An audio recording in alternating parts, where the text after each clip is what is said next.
रत्नागिरी जिल्ह्यातील एका डोंगरावर निसर्गाच्या कुशीत वसलेले हे गाव. आजही इथे मातीची सारवलेली पारंपरिक घरे पाहायला मिळतात. कोकणातील मिनी महाबळेश्वर म्हणून आता ओळखले जाऊ लागले. 10 ते 12 फुटाची खाली गुहा आपल्याला बघायला मिळते. चला खाली या. घनदाट जंगलात मुचकुंदी ऋषीची आश्चर्यकारक गुहा बघायला मिळते. विशाळ गडाचा सोबती म्हणजे माचाळदुर्ग इथे आहे हे कोणाला माहीतच नाही. हा एक भन्नाट ट्रेक असणार आहे.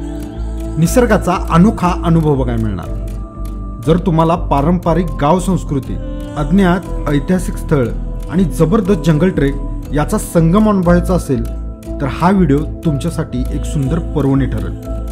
चला तर एका सुंदर प्रवासाला सुरुवात करूया.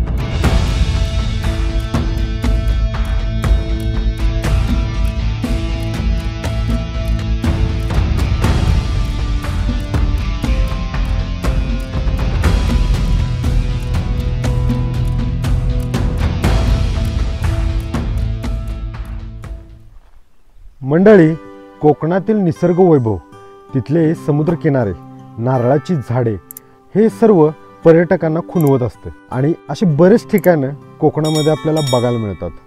आणि याच कोकणामध्ये एक सुंदर ठिकाण आज आपण बघणार आहे. मात्र याच कोकणात एक असं गाव आहे की त्याला मिनी महाबळेश्वर म्हणून संबोधलं जातं.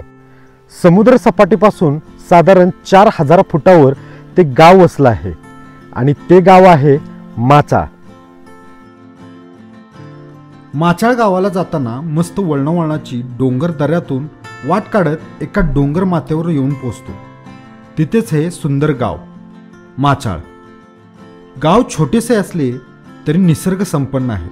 अवघ्या 300 ते 400 लोक वस्तीचे हे गाव आल्हाददायक हवामानामुळे पर्यटकांना विशेष आकर्षित करते. मातीने सारवलेली घरे, स्वच्छ अंगण आणि इथली प्रेमळ माणसे अगदी जुन्या काळात घेऊन गेल्यागत वाटते. नमस्कार मित्रांनो, मी रितेश नलोडे आणि पुन्हा एकदा स्वागत करतो एका नव्या व्हिडिओमध्ये. मित्रांनो, तर आता माचाळ गावामध्ये पोहोचलोय. ज्या प्रकारे या गावाबद्दल वाचलं ना, सेम त्याच प्रकारे हे गाव आपल्याला बघायला मिळतं. आणि खूप सुंदर गाव आहे. म्हणजे कौलारू आल्या आल्या पहिल्यांदा कौलारू घरं पाहायला मिळाली. त्याच बाजूला बरेच अशी झाडे वगैरे इथं आहे. तर आपण काय झालं, इथं रस्त्याचं काम चालू आहे म्हणून आपण गाडी शाळेपाशी लावली. तिथले ग्रामस्थ म्हणले की 5 मिनिटात आपण त्या मंदिरापाशी पोचतोय. तर आता मंदिरापाशी जाणार आहे. भैरीदेव म्हणून मंदिर आहे. ते वरती दाट झाडीनं देवराई आहे तिथं आणि त्या देवराईमध्ये ते मंदिर वसलं आहे. तर ते मंदिर बघायचं आहे आणि खूप साध्या पद्धतीने मंदिर बघायला मिळते. कसं आहे मंदिर तिथं आपण जाऊन पाहूया. आणि महत्त्वाचं, मी असे ट्रॅव्हल कंटेंट बनवत असतो. तुम्हाला जर असे व्हिडिओ आवडत असेल तर नक्की माझ्या चॅनलला सबस्क्राईब करा. व्हिडिओ आवडला तर लाईक करा आणि आपल्या मित्रांना शेअर करा. मित्रांनो, जाऊया मंदिरात आणि या पूर्ण माचाळ गावचा आपण परिसर बघूया. या गावात दाट झाडीमध्ये एक टुमदार कौलारू मंदिर आहे. आत्ताच्या कॉन्क्रिटीकरणाचा कोणताही वापर न होता जुन्या मंदिराचे महत्त्व जाणून मंदिर अगदी व्यवस्थितपणे जपणूक करून ठेवले. या देवराईमध्ये असलेल्या मंदिरात पिढ्यानपिढ्यात चालत असलेल्या रूढी परंपरा अजून इथले लोक विसरले नाहीत. निसर्गाची राखण करण्याची परंपरा अजूनही जतन करत आहेत.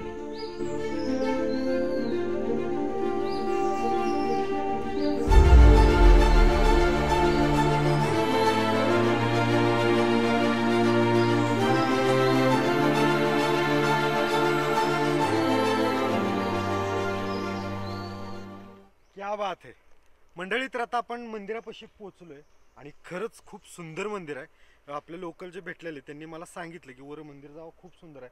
आणि खरंच सांगतोय, मस्तपैकी इथं वरती आपल्याला कौलारू मंदिर बघायला मिळते. असं टुमदार मंदिर आहे, सोबत आजूबाजूला दाट झाडी बघायला मिळते. त्यामुळे या मंदिराचं रूप अजूनही छान दिसते. तर आता मंदिरात जाऊया. ड्रोन शूट कसं येते ते पण बघूया आणि मंदिरात जाऊन आपण देवाचं दर्शन घेऊया. चला. माचाळ गावचे ग्रामस्थ डोंगराच्या आजूबाजूला उगवलेले गवत दसरा दिवाळीनंतर जेव्हा पूर्ण वाळते ते कापण्या अगोदर, म्हणजे जनावरांच्या चाऱ्यासाठी किंवा अजून काही उपयोगासाठी, तेव्हा गावकरी सगळे एकत्र येऊन मंदिरात जमतात व भैरीदेव विठलाई देवाला प्रार्थना करून गवत कापायला सुरुवात करतात. निसर्गाच्या कुशीत असणाऱ्या या मंदिराच्या सानिध्यात घालवलेला वेळ एक प्रकारचे नवचैतन्य निर्माण करते.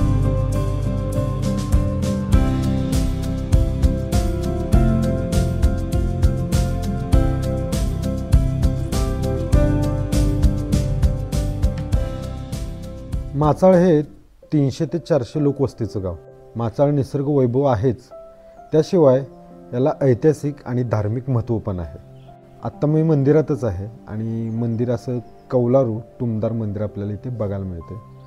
त्यानंतर इथं खास म्हणजे छान मंदिर म्हणजे इथं शेणानं सारवले, त्यामुळे इथलं देखणं पण अजूनही आपल्याला बघायला मिळतं.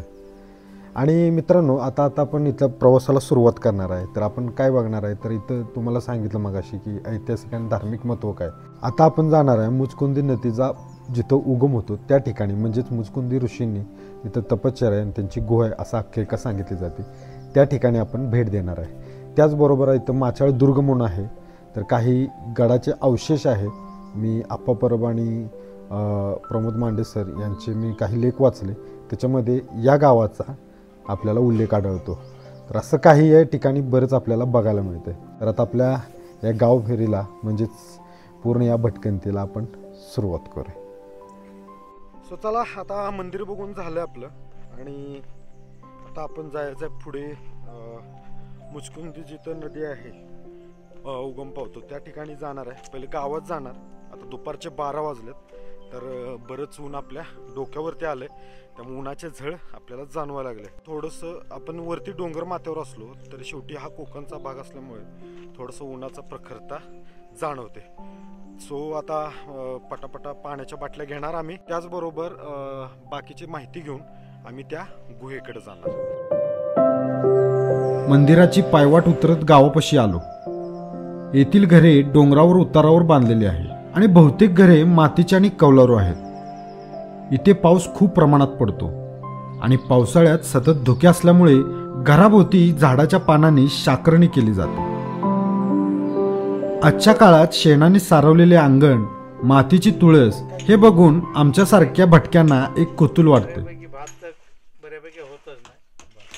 नाचणी बऱ्यापैकी होते, पण ते आता काय पाऊस जास्त असल्यामुळं काय नाचणी ती पण कमी पडली. आता इथं दुसरं काय चलन काय म्हणजे पैसे कमवायचं दळणवळणाचं काय नाही. बाकी आता या सीझनला ह्या पिरियडला म्हणजे आता काय हे मोलमजुरी हे बघा करतात आमच्या गावातले. तेच बाकी बऱ्यापैकी सगळी कामाला वगैरे कुठं नाही. मुलं वगैरे आहेत बाहेर मुंबईला आहेत. शेती उत्पन्न पण क्षेत्र एवढं नाहीये का? क्षेत्र आहेत पण होत नाही. पाऊस भरपूर पडतो ना, त्याच्यामुळे शेती होत नाही, कुसून जाते. कुसवा भाग आणखी पाऊस. आता हे आम्हाला ही घरं आता तुम्हाला दिसतात ना खुल्ले, आम्हाला पूर्ण पॅक करावं लागतात. ते गवताच्या बाहेरून आणखी गाव बघून आम्ही माचाळच्या शाळेपाशी गेलो, जिथे आमची गाडी पार्क केली होती. शाळा सुरू होती. मुले अभ्यासात मग्न होते. ते बघताना आमच्या शाळेच्या जुन्या आठवणीमध्ये हरवून गेलो.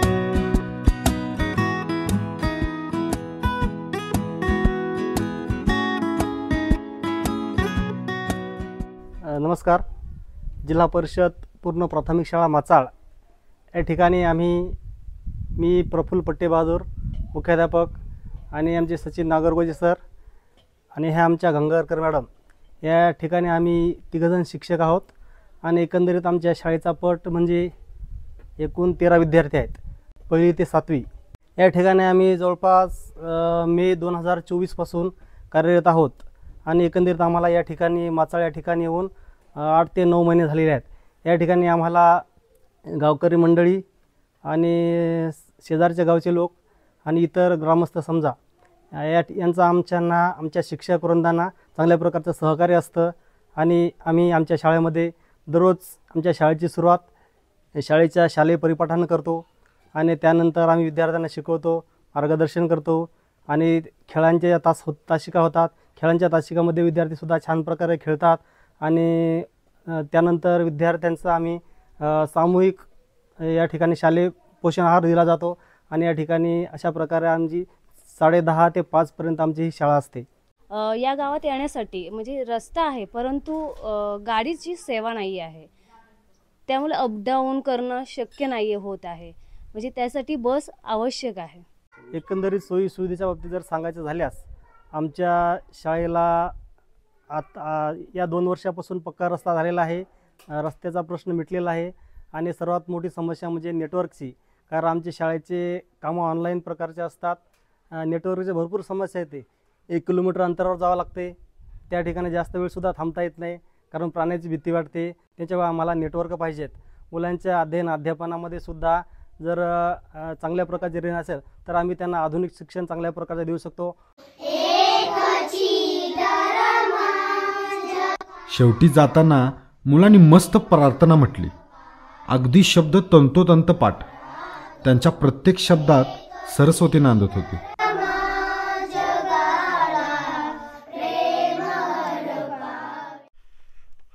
तर आपण आता वाटेला लागलोय, म्हणजे मुचकुंदी गुहा आहे ऋषीमुनींची. त्या गुहेकडे जाणार आहे.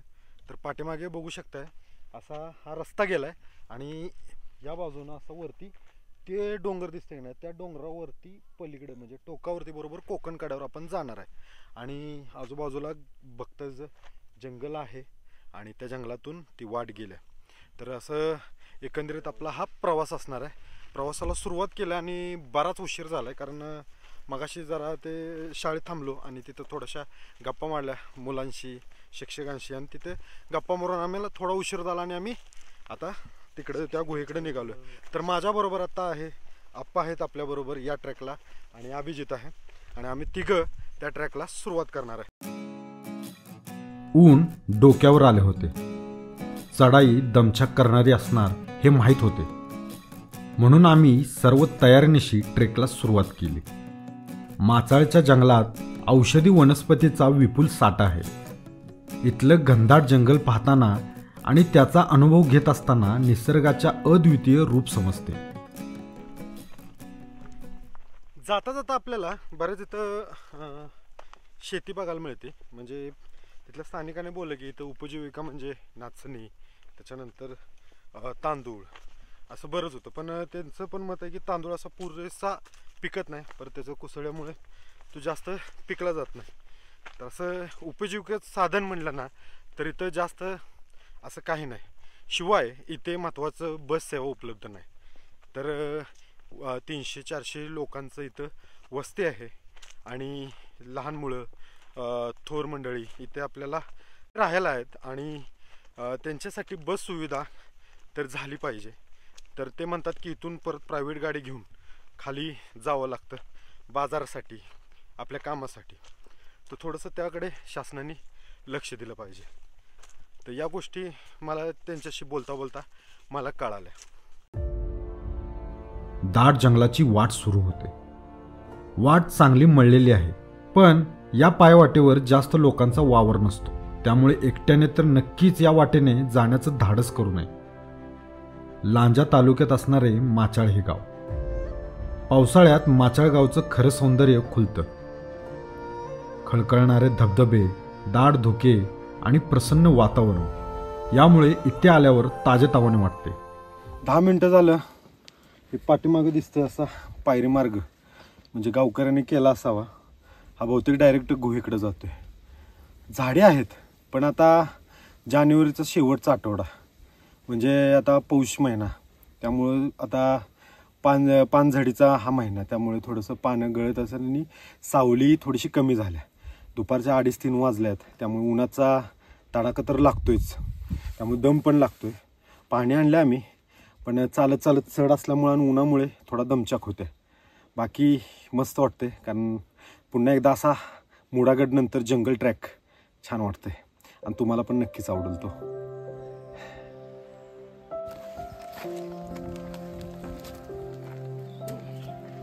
जंगलातून वाट काढीत आम्ही एका ठिकाणी येऊन पोचलो. दगडाची एक विहीर दिसली. चहूबाजूला जमीन ओलसर दिसली. आम्हाला लक्षात आले की इथेच मुचकुंदी नदीचे उगमस्थान असावे. पोचलो तर आपल्याला इथे एक दगडी विहीर वजा झाल्याचं एक स्त्रोत बघायला मिळते. गावकऱ्याने सांगितल्याप्रमाणे आपल्याला एक विहिरीसारखा एक आकाराचं पहिल्यांदा भेटेल. म्हणजे हे आपल्याला जिथं मुचकुंदी नदीचा प्रवाह जिथून सुरू होतो, म्हणजे त्याचं उगमस्थान हे असावं. आणि बरंच स्वच्छ पाणी आणि अजूनही म्हणजे जानेवारी म्हणजे इथं 12 महिने इथे पाणी असतं. तर हे आहे मुचकुंदी नदीचं उगमस्थान. माचाळ हे गाव फक्त निसर्गासाठी प्रसिद्ध नाही, तर या ठिकाणाला धार्मिक तसेच ऐतिहासिक महत्त्व आहे. या ठिकाणाहून मुचकुंदी नदीचा उगम होतो. मंडळी, तर आता ही विहीर बघू शकता, म्हणजे विहीर वजा इथं पाण्याचा स्रोत आहे. आणि दुसरी गोष्ट जरा आम्ही जवळ अजून एक मला दाखवू वाटतं.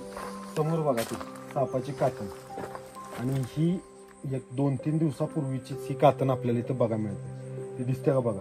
साधारण 3 ते 4 फुटाचे हा साप असू शकतो. म्हणजे जंगलामध्ये आला तुम्ही तर लक्षात ठेवा, मी कायम सांगत असतो की ज्यावेळेस आपण चालतो वरती इकडे तिकडे लक्ष न देता चारी बाजूला लक्ष पाहिजे, पायाकडे लक्ष पाहिजे.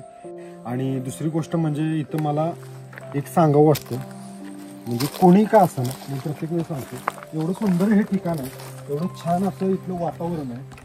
आणि महत्त्वाचं म्हणजे शासनानं इथं ब वर्गाचा दर्जा दिलाय, मिनी महाबळेश्वर म्हणून प्रसिद्ध होत आहे. आणि या ठिकाणी तुम्ही जी घाण करताय, जर काय उत्सव असेल किंवा काही असू शकतं तर थोडं पिशवीत बांधून हा कचरा न्यायचा, कोणी असू दे. इथं जे कचरा झालाय ना, तर काय होते, जंगली जनावरं वगैरे असतात, त्यांच्या पोटात गेले प्लॅस्टिकचं तर केवढ्याला पडायचं. तर महत्त्वाचं असं काळजी घेत जावा. आणि आलेला कचरा, आपण आणलेला कचरा जेव्हा वगैरे सगळं करा, जत्रा वगैरे करा, पण या गोष्टी परत पिशवीत घालून परत न्या ना. तिथं आहे कचऱ्याची सोय, तिथं करा. बस एवढंच मी विनंती करू शकतोय.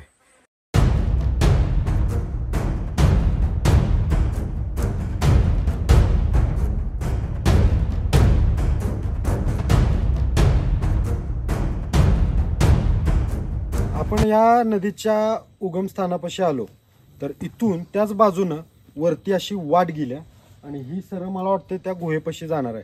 आता इथं कुठे मार्गदर्शक असं साईनबोर्ड नाही, पण इथूनच वर अशी मळलेली पायवाट दिसते, म्हणजे हीच असू शकते.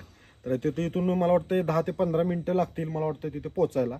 मी GPS वर पण चेक करतोय तर वाट माझी बरोबरच आहे. तर चला. तर आणि महत्त्वाचं ग्रुप नाही आहे, एकटे येऊ नका, घनदाट जंगल आहे, इथं कोणीही नसतंय. तर आजूबाजूला जरा काळजी घ्या. हिंस्त्र प्राणी इथे फिरत असतात, त्यांचा वावर असतोय, हे लक्षात ठेवा. या अरण्यात असलेल्या गूढ आश्चर्यकारक गुहा इथे बघायला मिळते. गावापासून वर लांब अशी दाट झाडीमध्ये हरवलेली एक टेकडी दिसते आणि या टेकडीवर मुचकुंदी ऋषीची गुहा इथे बघायला मिळते. या गुहेला सध्या जीर्णोद्धार केलेला दिसतो. एवढ्या आत जंगलात असून चांगली जतन करून ठेवले आहे. मंडळी, तर आपण आता वरती म्हणजे पूर्ण असं टेकडीवर आलोय आणि तुम्हाला जी सांगितली त्या गुहेपाशी आपण पोचलोय. बाजूला चौतारे दिसले मला. आता हे कधीच आहे हे मला लक्षात आलं नाही आणि एवढ्या लांबपर्यंत आलं, म्हणजे 1 तासाची पायपीट केली, इथे आलो आणि त्याचं सार्थक झाल्यागत वाटलं. तर आता जरा पाणी पितो, थोडासा दम खातो आणि तुम्हाला सगळा हा आजूबाजूचा परिसर दाखवतो.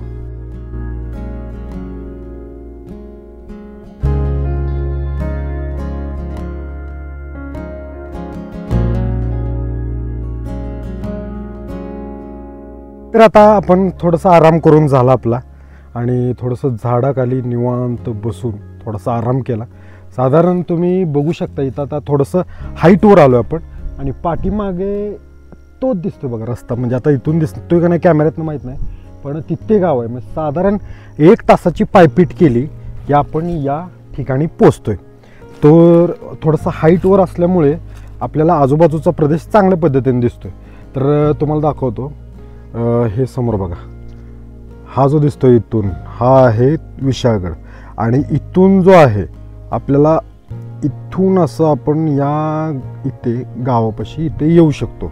तर इथे दळणवळणाची व्यवस्था म्हणजे आता सध्या विशाळगड बंद आहे, पण पहिलं दूध ताक विकायला विशाळगडावर इथून 1 तासाभराची पायपीट करून जात होती माणसं तिथे. पण आता सध्या विशाळगड बंद आहे, पण आता रिसेंटली उघडा केला आहे, आता जातात का नाही माहीत नाही. तर असा एकंदरीत तो प्रवास आहे आणि इथून जो आपण जातो तो खाली साखरप्यात उतरतो. तर असा विहंगम नजारा आपल्याला इथं बघायला मिळतोय. सोबत आता इथे मला काही चौतारे बघा मिळतात, हे तुम्हाला दिसू शकतात बघा, हे चौतारे आहेत इथं. आता हे कधीचे आहेत नक्की हे मी सांगू शकत नाही, कारण तसा ऐतिहासिक पुरावा देखील इथे नाही. तर त्यामुळे नक्की कधी बांधल्यात किंवा हे नंतर गावकऱ्याने बांधलं असावं किंवा पूर्वीच्या काळी असावं हे माहीत नाही. मंडळी, तर आता आपण जायचं आहे खाली गुहेमध्ये. मुचकुंद ऋषींची गुहा आहे आणि इथं ते ध्यान धरण्यासाठी बसत असत असं म्हटलं जातं. तर आपण खाली जाऊ आणि त्या गुहेमध्ये खाली आपल्याला काय बघायचं, साधारण एक 10 ते 12 फुटाची खाली गुहा आपल्याला बघायला मिळते. चला खाली या.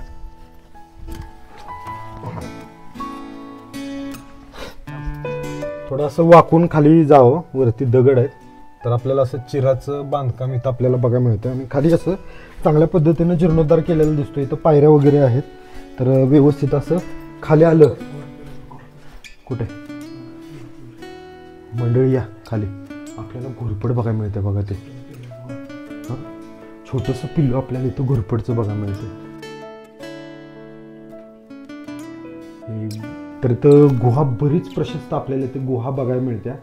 3 मार्ग आहेत तिथं आपल्याला जाण्यासाठी. या साईडला पण अशी खूप मोठी अशी गुहा, तिकडे मार्ग जातोय. या साईडला गेलं तर खाली मार्ग आहे पण पुढे लगेच दरी आहे, त्यामुळे पुढे झाडे वाढल्यात त्यामुळे काय जाण्यात अर्थ नाही. उजव्या साईडला एक गुहा बघायला मिळते, ही पण इथे पण झाडे वाढल्या. म्हणजे असे 3 गुहेचं मार्ग इथं आपल्याला बघायला मिळतात. त्याचबरोबर इथं आलं की आपल्याला शिवलिंग आहे, हे शिवलिंग बघायला मिळतात. आणि इथे पूर्वीच्या काळी मुचकुंद ऋषी इथे ध्यान साधण्यासाठी बसत असतात. तर ही गुहा बघता तुम्ही खूप प्रचंड आहे. आणि मी तुम्हाला सांगितलं की असं गुहेत खाचीत वगैरे कोणी येत नाही जास्त, हे थोडं दुर्गम भाग आहे त्यामुळे येताना थोडीशी काळजी घ्यायची. गुहेमध्ये आले की शिवलिंगासारखे दगडी शिळा आपल्याला बघायला मिळतात. गुहा मोठी प्रशस्त आहे. गुहेला बाहेर पडण्यासाठी 3 मार्ग आहेत. आयुष्यपथ मित्रांनो, तर आता गुहेतून बाहेर आलो. खूप अशी प्रशस्त मोठी अशी गुहा इथं बघायला मिळाली आणि खूप छान आहे. फक्त एवढंच की थोडंसं दुर्गम भागात आहे, म्हणजे कोणी जास्त येऱ्याझारा इथं येत नाही, त्यामुळे खाली जाताना थोडीशी काळजी घ्या. तुम्हाला जे मगाशी दाखवलं मी त्यात असं हे पाठीमागं इथून जायचं खाली, त्या बाजूला जर गेलं तर तो एक मार्ग आहे, पण खाली झाडे वाढल्या, पुढं कुठला मार्ग नाही. आणि या बाजूला जो मार्ग आहे तो मार्ग बघितला तर तो खाली मला वाटतं पूर्वीच्या काळी पायवाट असू शकतात त्यावेळेस ऋषींच्या काळामध्ये. आणि तिसरा जो मार्ग आहे तो हा वाला आहे. इथून पण असे गुहेचा मार्ग आहे आणि तो खाली तिसरा मार्ग आहे. मी मगाशी तुम्हाला दाखवलं खाली वाकून. पण कसं आहे, लाईटच्या अभावी आणि कोण जास्त नव्हतं त्यामुळं आम्ही जाण्याचं टाळलं मार्गातनं आणि डायरेक्ट जिथून आम्ही खाली उतरलो त्याच बाजूनं आम्ही पुन्हा इकडे आलो. आणि हे एक आपल्याला इथं बघा मिळतं शिवलिंगचं. हे बघा काय आहे, हे पुढं आता आपल्याला बघा मिळतात विठ्ठल रुक्मिणी त्याची मूर्ती आहे इथं. आणि असं या पद्धतीनं ते मंदिर बांधलं आहे. आता याचं घुमटासारखा आकार काय हे काय मी सांगू शकत नाही, बांधण्याचं का बांधलं असावं अशा पद्धतीनं. या ठिकाणाहून देश व कोकण यांचे चांगले दर्शन होते. विशाळगडला लागून आहे म्हणजे पूर्वीच्या काळी नक्की हा मार्ग कोकणात उतरण्यासाठी असावा असाच अंदाज बांधत आम्ही एका ठिकाणी पोचलो आणि आम्हाला झाडामध्ये दडलेले अवशेष पाहायला मिळाले. बघा मित्रांनो, ही जे हा खाली मार्ग दिसतोय बघा, हे दिसले का, ते जे तुम्हाला 3 मार्ग दाखवले गुहेमध्ये, तो 1, 2 आणि हा तिसरा मार्ग. हा तिसरा मार्ग इथून येत होता. वेगळ्या धाटणीचे आपल्याला इथे गुहा बघायला मिळतात. खूप छान वाटतं इथं, म्हणजे आलोय थोडंसं वेगळं काहीतरी बघा भेटलं. या गळीतलं प्रकार आपण बघितलं, या दगडातलं म्हणजे आपल्या इथं जर काढलं तर दाडोलीची रामगड आहे, त्याच्यानंतर माळदेवीचं पण त्या टाईपमध्येच गुहा आपल्याला इथं बघा मिळते. धारेश्वराला पण अशी गुहा बघा मिळते. आभी कुठं काय म्हणलास तू? हां, आभी म्हटलं की इथं काहीतरी पाण्याचं टाकं किंवा एक विहीर, विहीर टाईप दिसत. त्या गुहेतून खाली बाहेर आलं की इथं पाणवट्यावर किंवा पाण्याच्या टाक्यावर आपण इथे येऊ शकतो. जनावरं वगैरे म्हणजे जंगली जनावरं याच्यामध्ये पडू नये म्हणून या पद्धतीनं लाकडाचं त्याच्यावर सुरक्षितेसाठी केलेलं दिसते. वरती अजून एक आपण म्हणलं की मंदिर आहे. आता कोणतं मंदिर आहे ते गेल्यावर तिथं लक्षात येईल. आप्पाने नीट निरीक्षण केल्यावर आम्हाला समजले की इथे गडाचे अवशेष आहेत ते बघायला मिळाले. पाण्याचे टाके, बुरुजाचे असे काही झाडामध्ये दडलेले अवशेष आहेत. गुहेपासून हे ठिकाण लवकर लक्षात येत नाही. गुहेपासून उजव्या बाजूला एका उंचवट्यावर गेल्यावर तटबंदीसारखी दिसते आणि हा गड असावा हा अंदाज खोटा ठरणारा नव्हता. मंडळी, तर आता वरती अजून थोडंसं वरती टेकडावर आलो आणि अजून आपल्याला स्पष्ट असा विशाळगड मागे दिसतोय बघा, आणि आजूबाजूची घरं दिसतात. तर विशाळगड असं साधारण स्पष्ट त्या आपण विशाळगडच्या लेवलला आलोय, म्हणजे समरूपात म्हणला तरी इथं आलोय. अजून एक तुम्हाला वर आलं, आपण म्हणलं की वर काहीतरी आहे, भगवा ध्वज आपल्याला दिसतोय, म्हणजे खाली काहीतरी अवशेष आहे.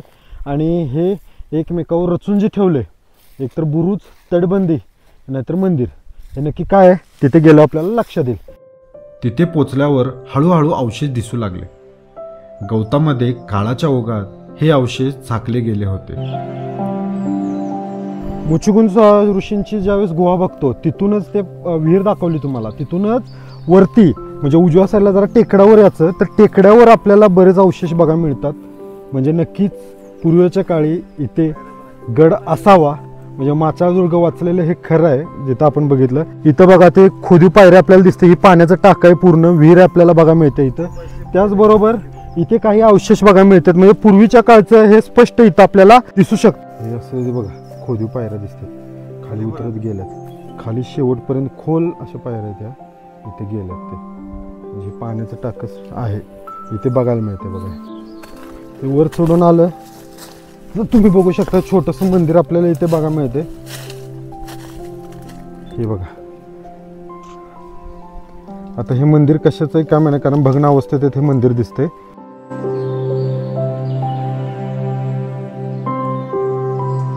आता आपण कोकण कडावर आलेलो आहे, म्हणजे जवळपास किल्ल्याच्या शेवटचा भाग, म्हणजे कोकणात म्हणजे उतारा कडावर आपण उभा आहे. समोर आपल्याला दिसतोय महिमती गड आणि ह्या बाजूला आंबा घाट, आणि ह्याच्या पलीकडे ह्या किल्ल्याच्या पलीकडे विशाळगड. तर शिवकाळामध्ये हा किल्ला चौकी पाऱ्यासाठी असावा असा माझा एक अंदाज आहे. हे तटबंदी बघू शकता तुम्ही इकडे, या बाजूला कोकण कड आहे. आपण माहिती सांगितलीच तुम्हाला की नक्की चौकडीसाठी या गडाचा उपयोग होत असेल. दुसरी गोष्ट, याच्या बाजूला अजून एक पाण्याचं टाक आहे, हे तुम्ही बुजलेल्या अवस्थेत आहे बघा. पाण्याचं टाकं खाली हे, म्हणजे त्या साईडला एक पाण्याचं टाकं, या साईडला एक पाण्याचं टाकं, अजून एक आहे. म्हणजे साधारण 2 ते 3 पाण्याची टाकी इथे आहेत. अजूनही असू शकतात, एक अंदाज लावला जाऊ शकतो आपण. पण आता ते नजरे आड आहे, कारण गवत खूप वाढले, झाडी खूप वाढले, त्याच्यामुळे काय झालं, अवशेष बऱ्या प्रमाणात नामशेष झाले असावे. त्याचबरोबर पुढे विशाळगडच्या साईडला ही चौकी पाहण्यासाठी तिथे तटबंदी बुरुज आहेत. म्हणजे दोन्ही साईडला आपल्याला संरक्षतेसाठी आपल्याला या गडाचा माचाळदुर्गाचा उपयोग होत असावा.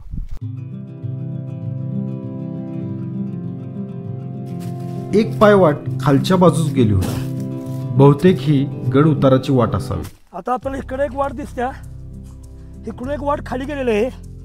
या कुठल्या गावात उतरते वाट काही माहीत नाही, पण साधारणपणे खाली वाट उतरत गेलेली आहे.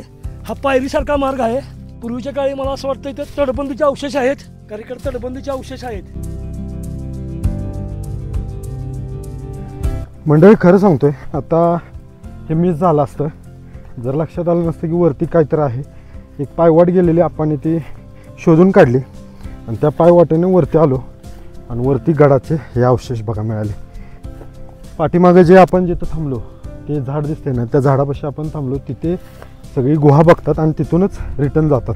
काळाच्या ओघात हा गड नामशेष व्हायला लागला. गड संवर्धन करणारे मित्र जर असतील तर थोडं याकडे लक्ष द्या, आणि कधी तुम्हाला जर वेळ भेटला तर या गडाला ही संवर्धनाची गरज आहे.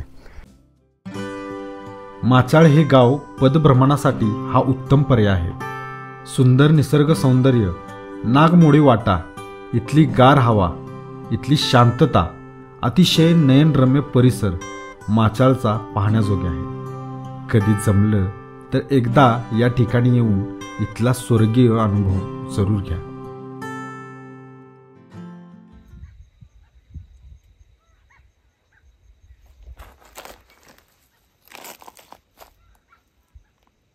कॅमेरामध्ये ऐकू येते की नाही माहीत नाही मला, पण लांबून आपल्याला इथं कोल्हेकुळ ऐकू येतं. म्हणजे कोल्ह्याची पिल्ले इथंच या झाडीमध्ये कुठेतरी आहेत.